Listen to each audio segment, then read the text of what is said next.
नमस्कार मंडळी, स्वागत आहे तुमचं आपल्या आजच्या व्हिडिओमध्ये।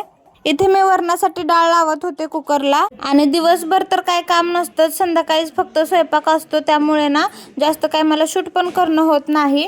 म्हणून म्हटलं संध्याकाळचं तर थोडंफार शूट करावं, म्हणून मी इथे शूट करायला घेतलं आणि हा ब्लाऊज पण कट करायचा होता मला। आता तुम्हाला तर माहीतच आहे मला हे शिलाईचं काम करायला किती आवडतं आणि मी आता इकडे आल्यापासून ना अजिबातच हात लावत नाहीये शिवण्यासाठी, म्हणूनच इथे ब्लाऊज कट करायला घेतला होता आणि ते आता ब्लाऊज कट करून झालाय। आता तो मम्मी शिवेला आल्यावर, तसं तर मी माझे पण ब्लाऊज घेऊन आलेले आहे इकडे शिवण्यासाठी, पण त्याला आता कधी मुहूर्त लागतोय काय माहित, कारण इकडे पण मम्मीच्या कस्टमरचे खूप आहेत ब्लाऊज तिला शिवायचे।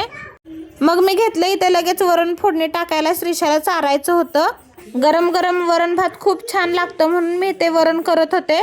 चला तर मग मस्त असं इथे वरण तयार आहे आणि मी भावड्याला मंचुरियन आणायला सांगितलं होतं म्हणून तो घेऊन आला होता, कारण की डिलिव्हरी झाल्यावर तर काय लवकर मला हे सगळं खायला भेटणार नाही, म्हणून आताच खाऊन घ्यावं म्हटलं। चला तर मग भेटूया पुढच्या व्हिडिओमध्ये, तोपर्यंत बाय।